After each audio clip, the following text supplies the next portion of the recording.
Hello, ma'am. Good evening. This is Lalita Talavarjula, and she's my partner, Meval Mariam Varghese. We are really very honored that you joined this conversation today. And let's start. I hope you enjoy this conversation. Thank you so much for having me. Excited to be here. Yeah. So you're born and brought up in Mumbai? Yes. So I used to live in Mumbai for 20 years and then went abroad to study 10 years ago. Then lived in London and California for 10 years and then very recently moved back to India. So I was born and brought up in Mumbai, but it feels like a whole new place after Yeah. after After I've a come back. decade. Yeah, after a Yeah. decade. Okay. So writing was always your dream, like from bachpan se. So, I've always been writing in the sense that, when I was 4 years old, I wrote a book. Very funnily enough, it was a biography, even though I really hadn't done anything in life. And even when I was in school, I was always, always reading, writing, took part in a lot of competitions, was always in the magazine. But strangely enough, I never thought, oh, this is obviously my passion. I should be a writer. So that is what I hope that this new generation doesn't do, because still 10, 12 years ago it was like, oh, if you're writing or you're in arts, you're in design, that's good, it's a creative hobby, but it's not really something that you can do full time. So it wasn't taken seriously, especially because I used to do well in school, right? So at that time, if you did well in school, it was very much assumed that you do medicine or engineering, or at least you do science or something serious, right? It was like smart kids Yeah. did science, average kids did business, and then if you couldn't do anything else, you'd do arts. And I think now it's become the opposite, if you ask me. I think like in the last few years, with the explosion of the internet, with Instagram, especially in this pandemic, our whole life has gone online. So I think now it's the opposite. Now I think only if you're really talented, or like if you have True. some, if you really have the drive, can you do arts? Because it's getting really competitive. Yes, ma'am. Surely. So you had this complete different journey with being an MBA holder, and you have done masters, and then again you have done startups. You have worked with many startups. Then you were even a cancer. You have worked with cancer research, and then you become an immunologist. So where did this spark came within you? Like, I have to write something. This is my journey. Yeah, so I'll tell you my story, just for anyone listening in, and then we can talk about where the drive for writing came. Sure. So like I said, right, so obviously because I was on this very conventional path, was very focused on being this like perfect student and pleasing my parents and teachers, that I obviously ended up deciding to do medicine. I in fact enrolled in medical school, and then the first week into school I dropped out because I was like, I really don't want to be a doctor. I don't like blood. I don't like the sight of injections or needles. This is horrible. So obviously I should have asked myself this before studying for 2 years and getting in. But that was a big lesson to me. But even then, I wasn't bold enough to do something creative. I still picked a conventional path. I went and did biotechnology. So I did biotechnology, and then I went abroad for my master's. So I went to Oxford to do immunology. And then when I was abroad, because I'd left India for the first time, I realized I saw what everyone was studying. People were studying geography, they were studying philosophy, and I was like, why am I so Total change. yeah, why am I so boxed in? Because abroad obviously you can study anything you like and then you can have any career. It's not like you have to have been in finance to be in banking, right? It's much more flexible. So that was a very important shift for me, where I was like, you know what, I'm going to study what I want to study, not just something because I'm supposed to, or because I have the marks for it. So then I completely changed. So after Oxford I went to Cambridge.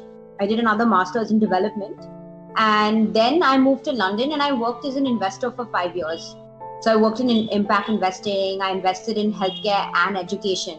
So luckily both my masters worked because I was investing in, these two fields. So that's the other thing that I would say, that, don't worry about having a story. It'll work out.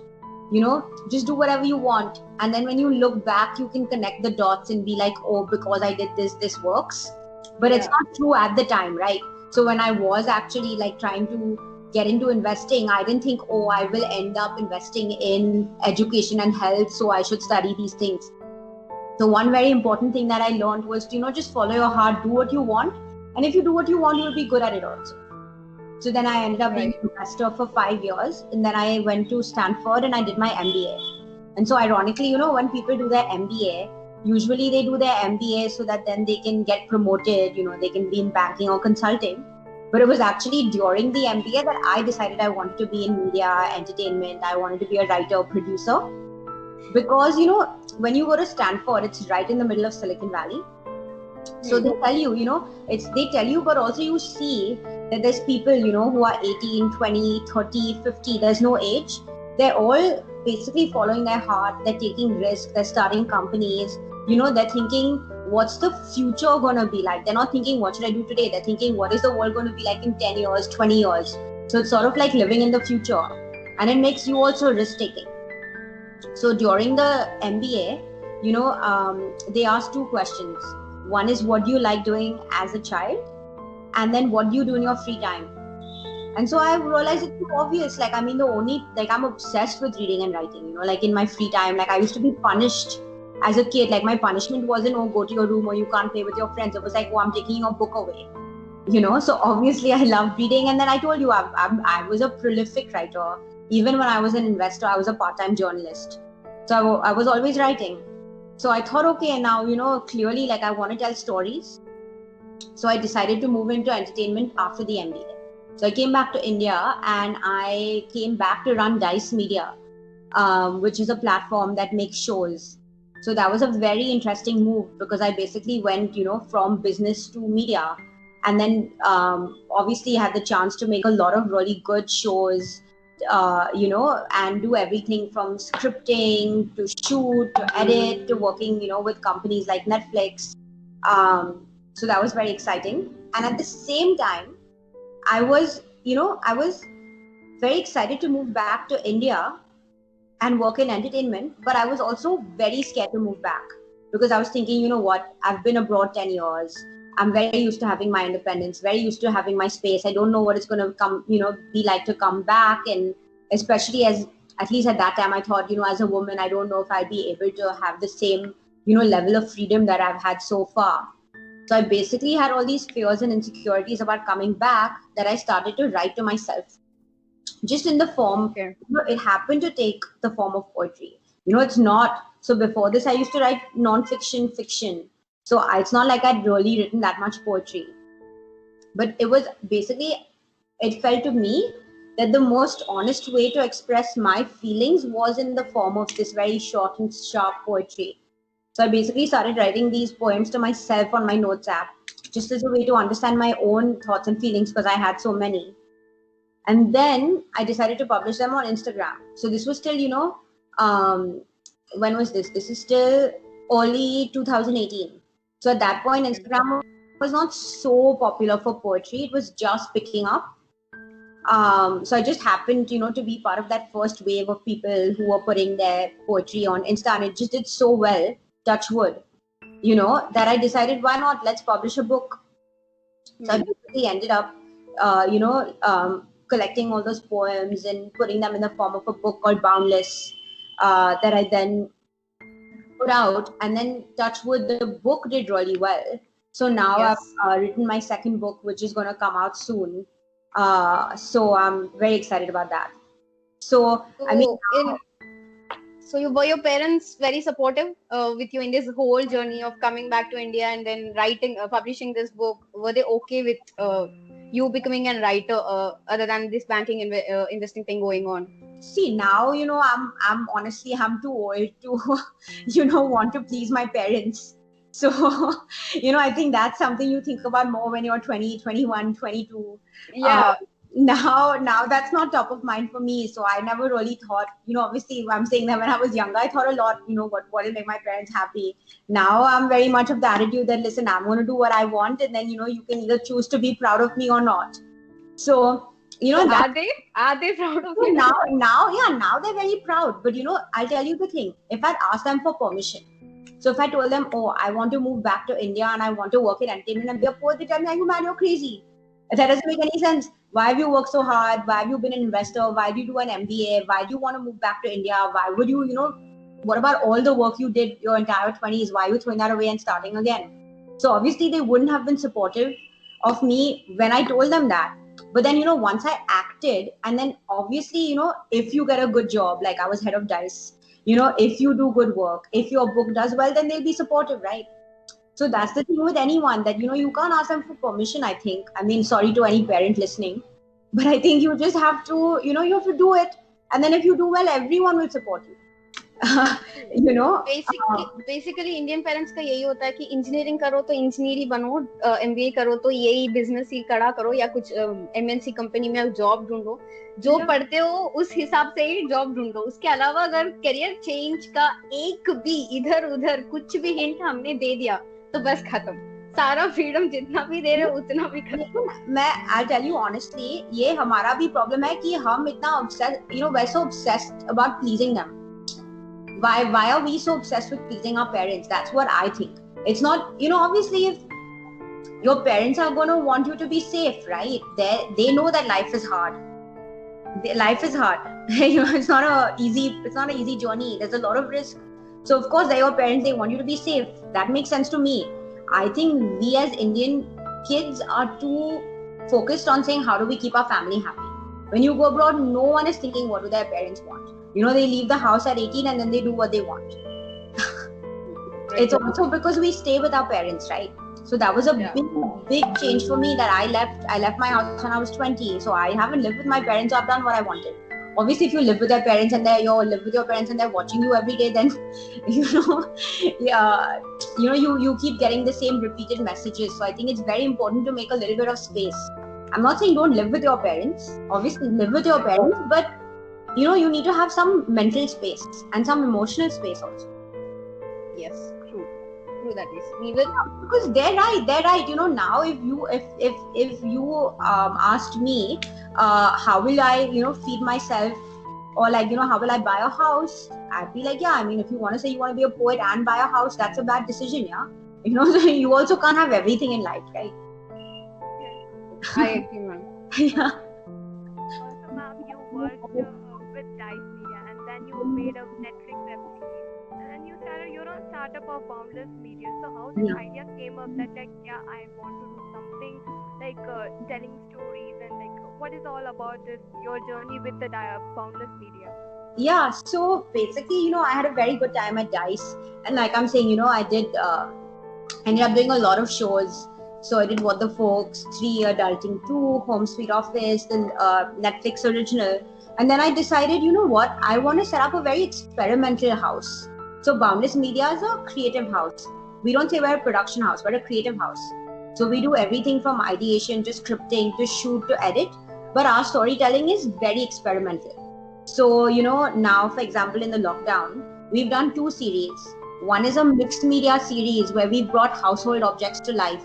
Yeah, I've seen one of that video. So through the perspective of a toaster oven or light box and matchstick, a matchstick and a lighter, we were exploring feelings people are going through, like gender inequality or productivity in a pandemic. Then our second series, Unseen, that's done really, really well. Is a very dark series on the pandemic where we explore mental health, depression, anxiety, grief. So, there's very few places that allow you to take so much risk. So I thought, if I really want to do something different, then I have to do it myself. So, I mean, that's true of any, that's what I'm saying. You want to do something really different, you have to do it yourself. And then when you do well, people will come to you. But at the start, no one is going to support. Right. So, when it comes to writing, we all carry our insecurities. Not only about writing, about many things in our life, we have our insecurities going on. So, when you started your journey, like when you first started to post on Instagram, those poetry, and you have started to express yourself, what was the response? Did you have any insecurities? Are they still there? Or For sure. I think as with any creative, right? Whether you're a writer or an artist, whether you're a musician, it's a very unique job because you're basically putting out your own feelings you're putting out your own, you're pouring your heart out, and then you're giving it to the world and saying, hey, judge me. If you're a consultant or an engineer, you're in real estate, you're not showing your work to the whole world, right? You just go to office, a few people see what you're doing, and then you come back. And also the work is not so personal. So I think, honestly, any creative has a lot of insecurities, a lot of fear. And, it's very hard to tell if something is good or not, right? Because it's so subjective. So I think even with me, like, I had no idea if the poetry was good or bad, or whether it was going to do well, right? It was obviously a risk. And I mean, now also, with every series, with every film we make at Boundless, obviously we work really hard, and we try to be smart, and we back really smart writers and directors, and, we do a good job. But with everything we put out, it's a risk, because you have no idea how it's going to do. So it was the same with the poetry. And, I think why it worked was because it was very honest. So it was very unfiltered. It was very raw. You could tell that I meant what I was saying. So I think that really works. I think people will connect with anything that you do in an authentic way. So that would be what I say to anyone who wants to write. That, you don't worry about what's good, what's bad, what other people are doing. That's all. It's all distraction. It's all noise. You just say what you want to say. And honestly, also, you put out one thing or two things, or, you put out one story or one poem, it's not going to magically do well. You have to be very consistent. You have to put out 50 poems, 100 poems, 200 poems, then you will start getting some traction. So, don't get disheartened, don't give up. It's okay to be scared, but just keep going. That's most people don't have consistency. Right. And about when I talk about insecurities, even though when we don't compare ourselves with the other poetry websites or other people, how they are writing or how they are growing, somewhere we feel that we are not good enough, or else we judge ourselves too quickly. We just say to ourselves that, यार ये तो सभी लिख रहे हैं, मैं क्या अलग लिखूं, ये तो सब कर रहे हैं, सब यही कर रहे हैं. बिकॉज आज के जनरेशन में अभी इंस्टाग्राम देखते हो तो इतने सारे राइटर्स को आप देख चुके हो ऑलरेडी. बहुत सारे लोग लिखते हैं, वही वर्ड्स है, कहानियां वही है, अलग अलग तरीके से बताया जा रहा है.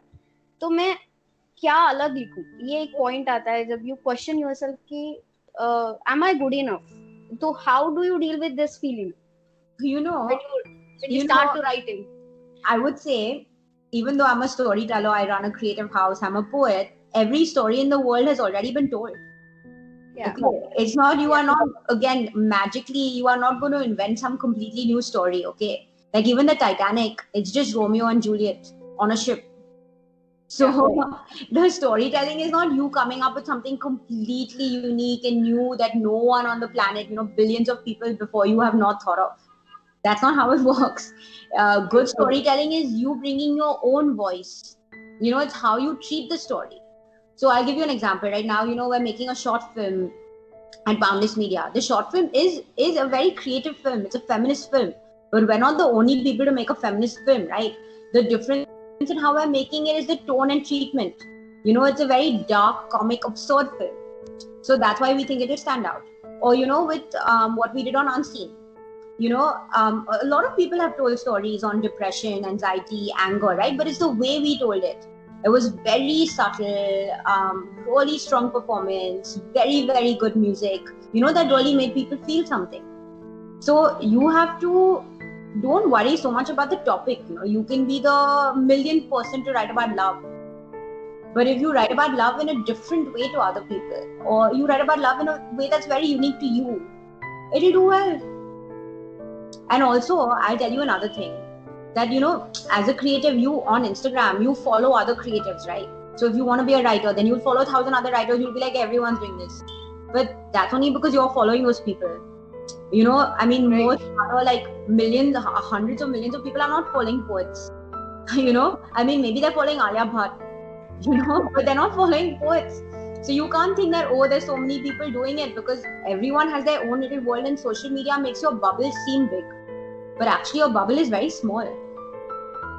Right. So about your first book, Boundless, was it a self-publishing book? Like, Yeah. You self-published it. Yeah. So how was that? Boundless was self-published, and now my second book is being published by Bloomsbury. So, that's obviously like a big move, right? Like going from self-publishing to getting your book picked up. So this is the advice that I usually tell authors. A lot of people ask me, how do you publish a book? I think that it's the same with anything. First, you have to prove yourself. So you can't really expect, Penguin or Macmillan or, someone like that to pick up your book. So why should they? I mean, it's a business, right? Like for any publishing house, then they're running a business. They cannot just pick up a new voice that no one's ever heard of. And how will they sell it? They also have to make money. So you have to prove yourself. It's the same thing that I said before, that no one will back you until you do well. Then when you do well, everyone will support you. So, right. In the self-publishing thing. Sorry, can you please come again? Sorry, I was just saying that I tell everyone that, you share your work, you build your own following. Whether it's through Instagram, YouTube, you self-publish, whatever, you build an evidence base, then people will support you.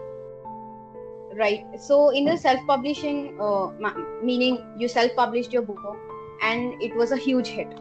Okay, it created some buzz. How did that happen? I mean, you invested something in marketing, you promoted your book, you gave people free copies. What was your process? See, that's $1 million question. Okay, no one knows why something's a hit. I mean, if I knew that, then, then I'd basically just make 10 hits and then, I'd be done, right? So, yeah. I mean, it's true of any. So you can't see again, that's the thing. I think this is very dangerous thinking to be like, oh, what makes a hit? So right. you cannot say, how do I have a hit? You say, how do I make something good? First, just make something good. Then put out something good. Then obviously be strategic. I'm not saying be so idealistic that you just expect people will come. They won't, right? Everyone's busy. They have their own lives. But you be strategic, but first it has to be good. Because, now I think a lot of people are obsessed with building distribution and followers on Instagram without having good posts. Doesn't work like that, right? You cannot build a community unless you have good content. Right. So I would say that, first build a good base. Make sure what you have is something that you are proud of. Not everyone will think it's good, right? You think it's good first. And then, once you put it out there, then people will also want to support you. So what happened is, obviously, I put out a lot of posts when my book came out. I was very, very lucky. So I had a very big book launch where Ekta Kapoor and Sushant Singh Rajput came.